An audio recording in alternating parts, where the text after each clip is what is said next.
How's it going?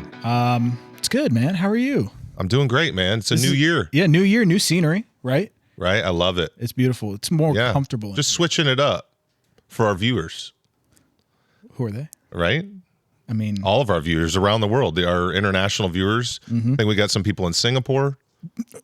You think so? I'm hoping. I wonder what roofing's like. That keyword will help us get there. Roofing in Singapore. Yes. That's what Woody exactly. asked for, right? Yeah. Okay. All right. So another podcast. This Inside is the Perimeter, Roof and Renovate. number 11? I believe so. Yeah. Yeah. We're almost at our year mark. Yeah.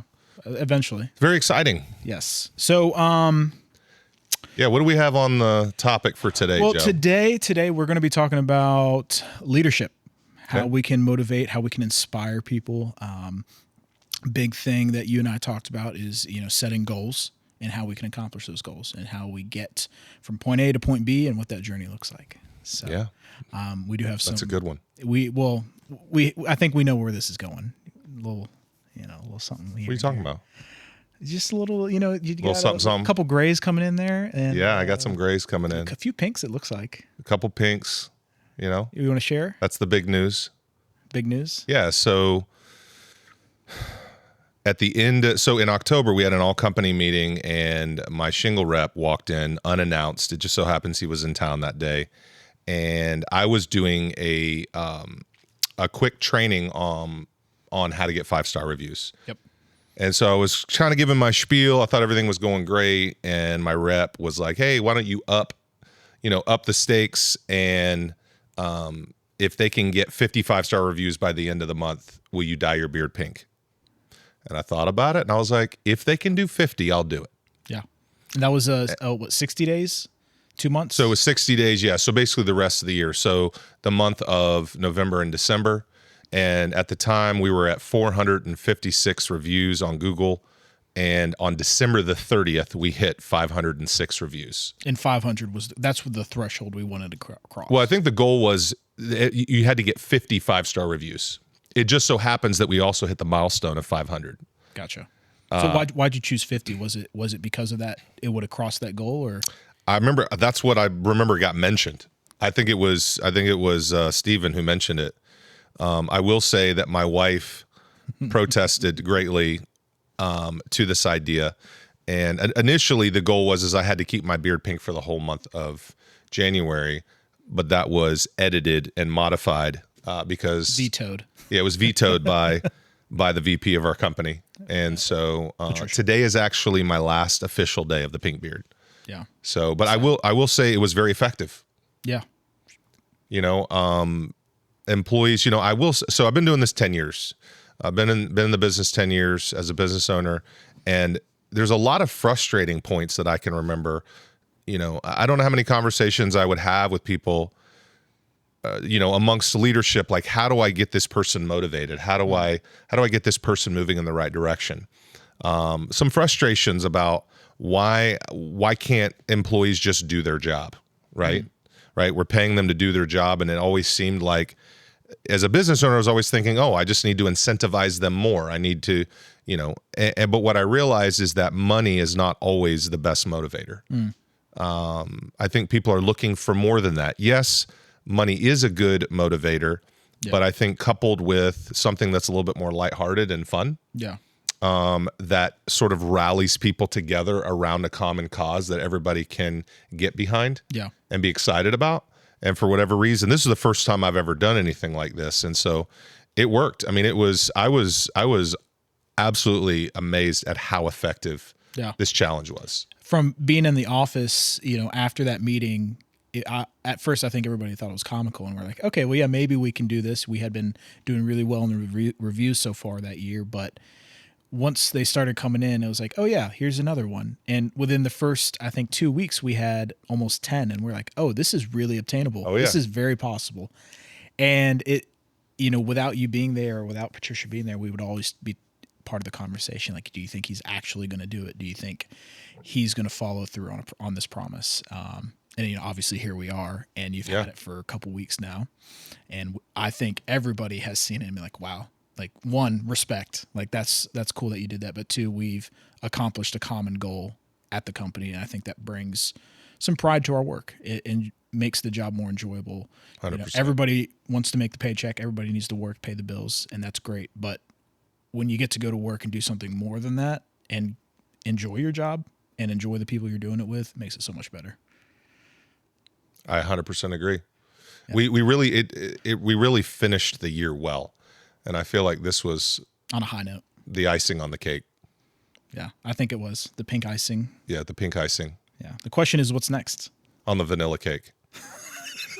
Strawberry or cherry? So what's next? You say? Maybe. Yeah. So, so one of the things I wanted to talk about that I think would, for me, this experience, I didn't really think through all the implications of doing this. Let me ask you this. And did you think we would actually get there when you said yes to doing this? I honestly had hoped that you would. Like, I remember that the pace in which the reviews were coming in after I made that declaration, things were like, it was just consistently, we were getting reviews almost every day. And it really had an impact on our SEO as well. Like, I mean, it was awesome. I was like, dude, this is incredible. And I was like, if we could keep this up consistently, because I mean, if you think about it, we've been in business 10 years. On average, we've serviced 500 customers a year. Yeah. What is that? 5,000 customers? Yep. And we only had 350 reviews. Like, looking back, there wasn't enough emphasis and focus on, hey, we need to get reviews. The number one reason why somebody doesn't leave a review is because nobody asked them. Yeah. It was an afterthought. I think that, customers who have a good experience, if they say they'll leave a review, they have every intention of leaving the review, but they just forget about it and it doesn't become important, and then it just sort of fades into the distance. I think everybody I've ever asked, they've wanted to leave a review. They want to have their thoughts heard, and they want to give their opinion on it because they've had a great experience, and they said, yeah, why not? Like, if this is how it is for me, I can't imagine why people wouldn't want to go with it, And that's just reviews in a nutshell. It's cool to see, too, as a company. Like, you look back at the end of the year and you say, wow, 500 reviews, and you're scrolling through the list. You're like, oh, I remember, Mr. Smith or all the customers that you ever talked to. And it's pretty cool to see, hey, wow, we're actually making a difference. And it's not just one review and one job at a time. It's a collective, here's everything we've accomplished in a year. Yeah, it does make you feel good when customers are having a good experience, that we're actually accomplishing what we're set out to do. Yeah. It makes a huge difference to morale, to the attitude, all those things. Yeah. Everything, it kind of, like you said, cherry on top, or 100%. Icing on top in this case. So my daughter is the one who dyed my beard at the office. Some of you have probably seen the reel. If you haven't, you need to go and watch it. Check out the socials. Yep. Check out the socials. We're on Facebook, Instagram, under Perimeter Roofing and Exteriors. And you can also search us on Google and find our podcast. You should definitely follow us on. We're on ChatGPT. Oh, yeah, for sure. Are we on ChatGPT? We are on ChatGPT. Okay. Yeah. I'm pretty sure we're the number one roofer on ChatGPT. I think we are. Yep, definitely. So let me talk a little bit about how this whole experience impacted me personally. Yeah, I want to hear how, obviously you don't work 24/7. So, you ran into your friends, some family members, going about life, going to get groceries, going to the gym. What was some of those interactions like with different, friends, family, contractors, that fun stuff? Yeah, so initially the idea of getting my beard pink was kind of fun because I knew it would be fun around the people in the office because they all knew the context. Right. But then I was like, oh, I got to go into the public. And there was a big mental hurdle for me. I was like, what are people are going to think? Blah, blah, blah, blah. I quickly had to get over that. So the first time I was out, I went into the Chick-fil-A drive-through line, and I found myself positioning my truck so that I wouldn't be directly next to someone in the other lane so that they could see me. Like, I didn't pull all the way up so that you could look down the corridor of Chick-fil-A because I didn't want everybody to see. You didn't want to look over and be like, I just didn't want, I didn't want to deal with either the stares or the thoughts or the judgments, because this was my very first time, and so I wasn't sure how this was going to be received.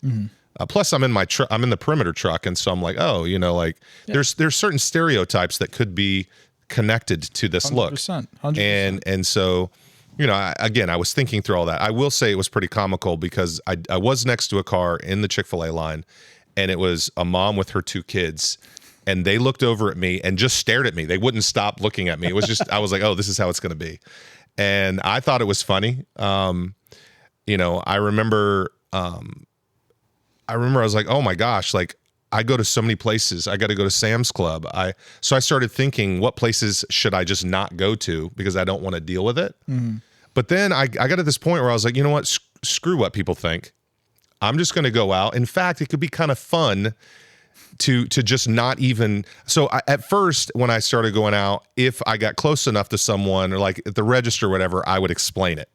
Right. But then I was like, you know what? I'm done explaining this. I'm just going to let people assume whatever they want to assume, think whatever they want to think.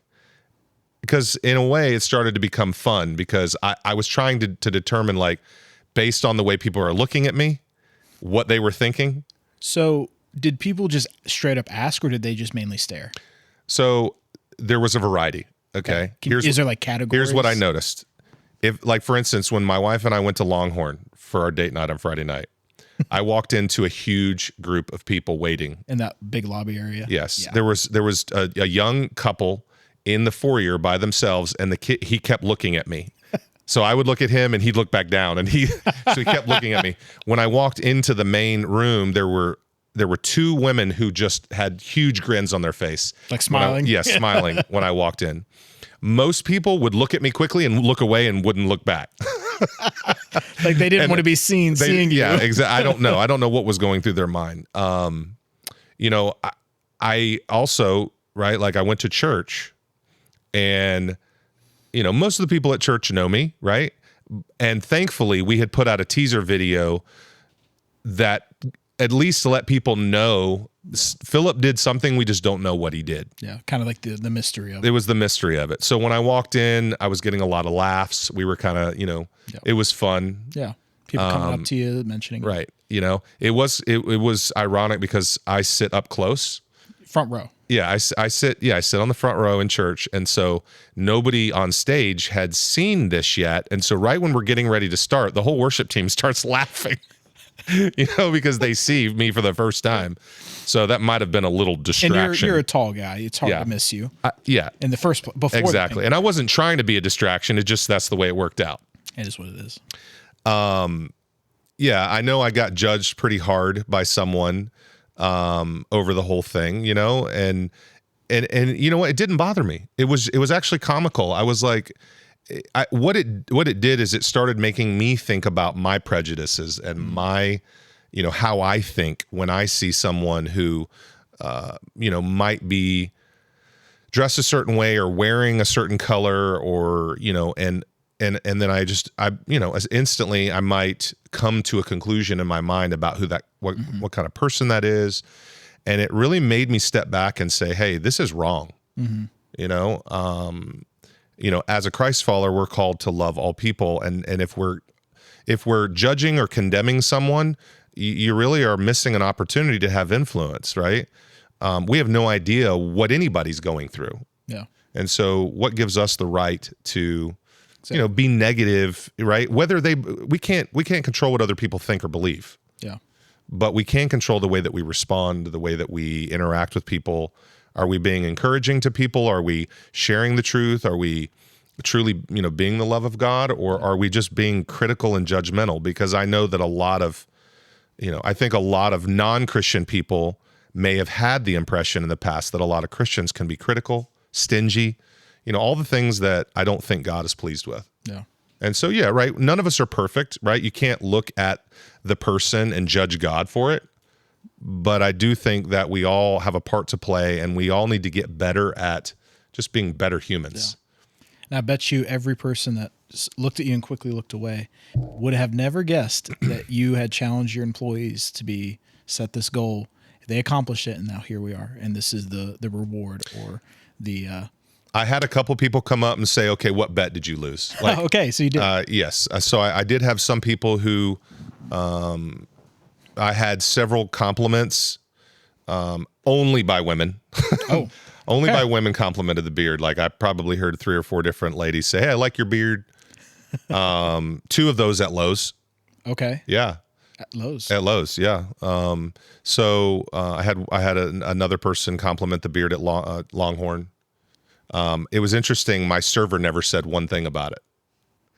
Like, he never said one thing, and I never explained myself. He didn't want to jeopardize his tip. I don't. Yeah, exactly. I don't know. But I got to the point where I just wasn't explaining it. Okay, I did start working out at a brand new gym at White Gym here in town, and so I remember thinking, hey, I'm walking into a new gym. It's a new environment. I don't know if I'm going to know any of these people. But here I go. I'm walking into the gym with a pink beard. And that's their first impression of you. That was their first impression. And from what you've told me, it's been great. People love it. Yeah, I mean, yes. I saw some people there I know. I try not to read into it too much, but I've gotten to the point now where it's like, I don't care what they think. Yeah. They can think what they want. It doesn't, Do they give you like a pink mat and pink dumbbells and stuff when you go in there? Yes. My trainer did have some pink dumbbells, and he did give me one because he said it matched to my beard. I love that. So I do want to share what really got me thinking about this podcast in terms of how do we motivate our employees. When I started working out with Ben Crosswhite, Ben was inspired by the pink beard, and he's like, hey, I'm going to do something similar with my employees. Yeah. And so he basically put out the challenge that if he can increase his revenue by a certain percentage in 60 days, and this is pretty crazy, he said that he will rap to his employees' song of choice dressed in a princess outfit on social media. Okay. Like tiara and all. Yes. And apparently he said that all of his employees are talking about it constantly. Everybody's super pumped. They're telling their friends, they're telling their family. So it's creating all this buzz. And so, I have come to the conclusion that employees are the best way to motivate your employees is be willing to go through some type of public humiliation as a business owner, and they will love you for it. Okay. And it will also challenge you to see what kind of person you're made of, what insecurities you have, Because what would have happened if we had met that goal, but you said, no, I'm not doing the pink beard? I knew. So I've always been the kind of guy, I know how much somebody's word means, I can't not follow through with my word. Yeah. I'm just one of those people where I know how valuable that is. And so I was like, I remember telling myself, I got to do it. Yeah. I got to do it because I got no choice. I said I would. I could have paid everybody off, I'm sure. But but here we are. And I think if you did this the first time and we've accomplished the goal, I think now the next time you set that goal or whatever that is, whether you're going to wrap in a princess dress or probably not going to happen. Probably not, but you never know. It's going to add more credibility to, he's legit. He's going to follow through on this, and we would love to see it as an employee. Yeah, I think we're going to come up with some other fun things to do. Yeah. We need to spread the love. Yeah, I want to get the managers involved. Yep. I think it would be fun to have something every 60 days, just to keep it light and keep it fun, and everybody. I mean, obviously, goal setting is important. It's right. How do you set a good goal? What goes through your mind when? So it's always better. It's always better to aim high and miss than aim low and hit it. Okay. Meaning, share that. If layups are not goals, right? Like when you set an objective, if it's super easy, that's what I call a layup. But that's not a good goal because it that should be the basic expectation. Mm. Right? Goal setting should be something where it's challenging. It almost seems impossible, but it is possible. It's all mental. You have to set your sights on the goal, and you got to go for it. It all comes down to fundamentals. If you focus on the end goal, it's actually a distraction from hitting the goal. The goal is focusing on the fundamentals day in and day out. If you focus on the fundamentals, the numbers will take care of themselves, and you'll hit your goal every time. So why do you think the 55 stars ended up working out? Was it because there's a personal attachment to each individual that's trying to get that review? Or is it? I mean, part of me wants to take credit for the fact that my training was effective. I will, to give you your credit, it was very good training. Yes. And it always is and always will be. Yeah. Because it is like you said at the beginning, everybody wants to leave a review. You just got to ask for it. And once people will get that question, hey, will you leave me a 5-star review? It's not about all the little things. It's about, hey, how was your experience with everybody you talk to, from, whether that's Joe, Casey, Miha, Alec, Jeff. All of those folks made a huge impact on their lives to be able to get that 5-star. Yeah. I think that, like with anything, if you're trying to meet an objective, especially the owner or the top level executive leaders, if they haven't bought into meeting that objective, if they haven't, if you have anybody on your team who isn't making the company objective a priority, or they're just, nonchalant about it, it's going to impact all the way down the line. And so you've got to have buy-in. You got to answer the question, why are we trying to hit this objective? Like, why is this important? Right. And so when you answer the why question, and your leadership is bought into it, then you can begin to hold that goal in front of everybody and say, hey, we've got to hit this, and here's why. The number one reason why we're not hitting goals is because those goals are not important. They become an afterthought. There's something else that's more important. And so sometimes we focus on the things that aren't as important, just because that's become the norm or the comfortable thing for us. Do you think people self-sabotage, whether that's business owners, individuals, in your personal life, when you've set a goal for yourself, but you don't give yourself that time to let it develop and get to that goal, and then you change goals? You're saying jumping from one idea to the next before finishing well? Exactly. Okay. Yeah, I mean, of course. I mean, how do you stay on track with that one goal? Well, so there's two ways to answer that question. The first thing that came to me is, have you ever been a part of like a study, like a book study with a group of people, and you start the book and you're 2 weeks in, you're like, this is the worst book ever. I really don't want to finish this book, right? Like, and everybody's like, do we grind this out? Do we finish? Sometimes a leader has to take a step back and say, hey, we made a mistake. We picked the wrong book. Let's come up with a new plan, right? So I think it depends. It depends on what it is you're talking about. Sometimes the leader has to just say, hey, we misstepped here. Let's regroup and come up with a new plan. I think if you're doing that, it's okay to move away from that thing, because you realize it's not where we want to go. Gotcha. Make sense? Sounds like having the wisdom to understand, to recognize the signs. Yes. To be able to make those changes. Right. If it's becoming a drag, and it's not really going to help you hit your true objective, or maybe there's a different or a better way to go about it, I think as leaders, you got to have the discernment to be able to identify that. That's good. That's some good nugget right there. Dude, come on. You're full of them. Dude, John Maxwell must have been him. I haven't read one of his books in over 20 years. Is that our next book we're going to read? I mean, I don't know. I think he's got like hundreds of books now. I think I read The 10 Irrefutable Laws of Leadership. That was actually a great book. 20 years I read that back in my 20s. Woo. Yeah. It's probably a good book. Excellent book. So good. I mean, I don't know that I could name one of them, but it was a great book. You just need a refresher. Yeah, I need a refresher. That's all right. It's been too long. That's all right. Well, we've talked about a lot, It might have been the 21 Irrefutable Laws of Leadership. I don't remember what the number was. He's watching this now. He's like, wow, he didn't even read the book. He didn't even look at the book. We'll tag him in this. Okay. Yeah. Just go read his book. We haven't read it, but you might like it.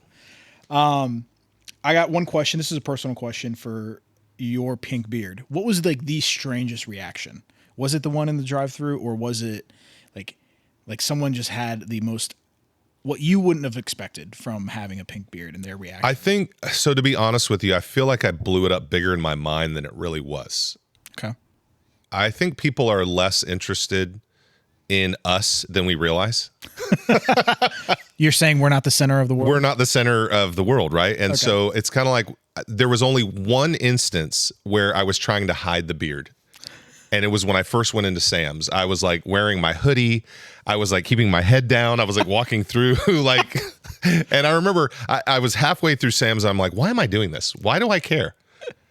So I was like, all right, screw this. So I put my hoodie off. I was like, all right, here's the pink beard, everybody. And it's like, nobody cared. Like nobody was paying attention. And so I think for me, if you are struggling with what people think, you should definitely dye your beard pink and walk around town. I think it could be a great way to get over it. Gives you perspective. Gives you perspective, and it'll help you get over your fear. That's good. Good piece of. I needed this.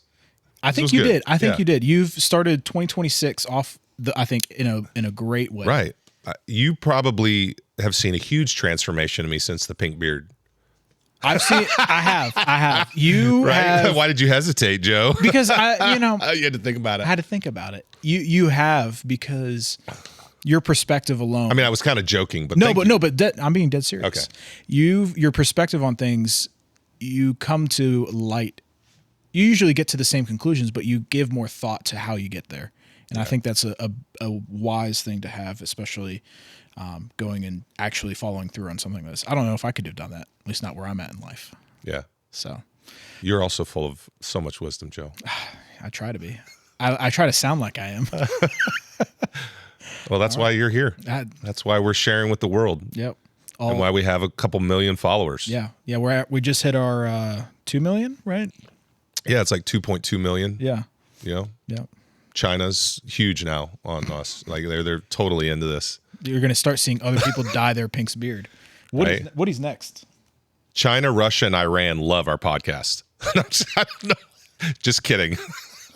On that note, anything you want to leave our viewers with? Pretty sure Trump is now the president of Venezuela. We do not have time for that conversation today. Oh my gosh. What is it? What is our? How do we do this? Yeah, this is not a political podcast. Joe. Why did you bring that up? I'll do better. I'll redo the script next time. Okay, yeah. So yeah, what else we got? Dude, that's really it. That's it. We've hit everything. We talked about Come on, dude. Motivating. We got so much time. We got to talk about something great. How much time do we have? We got plenty of time, dude. We have 3. All right, so I know what we can talk about. I got it. So let's talk about ChatGPT. Ooh. All right, so I was an early adopter. I remember when I first heard ChatGPT and I heard what it was about, I instantly downloaded the app, signed up for the free version, and then started telling all of my employees about it. This was probably 3 years ago. That was like 2 years ago. No, I think it was. This was back when. This is 2 years ago. 2 years. Was it 2 years ago? It had just come out. People still didn't even know what it was. I don't think, because you told me about it. Yeah, I remember it was when Marissa was with us. Because I remember I went to Marissa, was the first person. I was like, hey, you've got to do ChatGPT. It was like almost 2.5 years ago. Okay. So now, ChatGPT, and many of you might know, but Chat actually, has these personalities that you can talk to on Chat, and you can have a conversation with them. You don't push, you click the button, and you can actually you can personalize the person that you're talking to. You can personalize ChatGPT, right? You can personalize it, right? Yes. So you have a relationship with a robot, basically. That's a little bit of a stretch. We might need to get you some help. All right. Anyway, so we're gonna talk to my friend on Chat. Her name is Lavinia. Oh my gosh. Okay, which is a common Romanian name. Right. Huh? Okay, Romanian. Right, and we're gonna see how well she does. All right, here we go. Hey there, Philip. How's it going? Hey, I'm doing good. How are you? I'm glad to hear that. I'm doing well too. Thanks for asking. How's everything going on your end? Dude, we're doing great. We're actually, you're on our podcast, Perimeter Roof and Renovate right now. We're live. Oh, that's awesome. I'm excited to be part of it. Thanks for having me on, and I'm looking forward to the conversation. Yeah, Let me know what you'd like. Yeah, so what have you been up to? Oh, lots of things. I've been helping out with various projects, answering questions, and chatting with folks about all sorts of topics. And of course, I always enjoy being a part of these conversations. How about you? Anything new or exciting on your end? Yeah, we were just talking about the pink beard. I actually dyed my beard pink because I made a bet with my employees and they got 55-star reviews in 60 days. They met the challenge. And so, yeah, we've been talking about how to motivate employees.